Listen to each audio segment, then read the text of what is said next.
જસદણની alpha coaching ક્લાસીસની અંદર એક 5મા ધોરણમાં અભ્યાસ કરતી વિદ્યાર્થીનીના મોત બાદ જિલ્લા શિક્ષણ વિભાગે જે રીતના કોચિંગ ક્લાસીસ ઉપર સ્થળ ઉપર જે ઇન્સ્ટ્રક્શન કર્યું અને લગભગ 700 જેટલા વિદ્યાર્થીઓ અલગ અલગ 31 સ્કૂલની અંદર એમનું લિવિંગ સર્ટિફિકેટ એટલે એનું રજીસ્ટ્રેશન બોલતું હતું અને અહીંયા જસદણની અંદર એક સાહેબ ભૂતિયા સ્કૂલ ચાલુ હતી.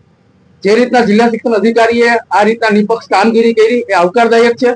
ક્યાંક ને ક્યાંક આવી રાજકોટની અંદર ઓછામાં ઓછી 15 થી 20 આવી ડમી સ્કૂલો ચાલુ છે. સામાન્ય રીતના એલએન એકેડેમી હોય, એજ્યુનોવા હોય કે નવોદય અને બાલાચડીમાં અભ્યાસ કરવા માટે એન્ટ્રન્સ એક્ઝામ દેતા વિદ્યાર્થીઓને આ જ રીતના એડમિશનની પૂરી ફી લઈ અને એલસી રાખવા માટે અલગથી ફી દેવામાં આવે છે. મારી પાસે અનેક એવા પુરાવા ભૂતકાળમાં આવ્યા હતા. અમે જિલ્લા શિક્ષણ અધિકારીને ધ્યાન દોર્યું હતું.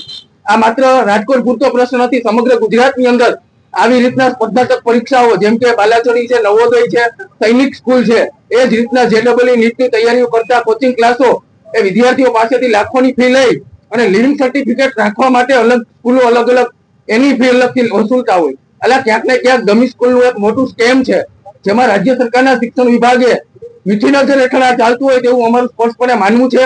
રાજકોટની અંદર જ વાત કરવામાં આવે તો એલએન એકેડેમી વર્ષોથી હજાર વિદ્યાર્થીઓની 4 લાખ ફી લઈ અને લિવિંગ સર્ટિફિકેટના અલગથી 40,000 રૂપિયા લે છે.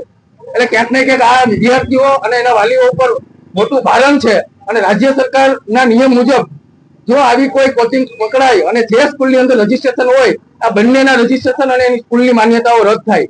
જે રીતના જિલ્લા શિક્ષણ વિભાગના ધ્યાને આવ્યું કે 31 રાજ્યની અલગ સ્કૂલોમાં વિદ્યાર્થીઓના રજીસ્ટ્રેશન આવ્યા છે, તો આ 31 સ્કૂલોની માન્યતા રદ થવાના નિયમ છે.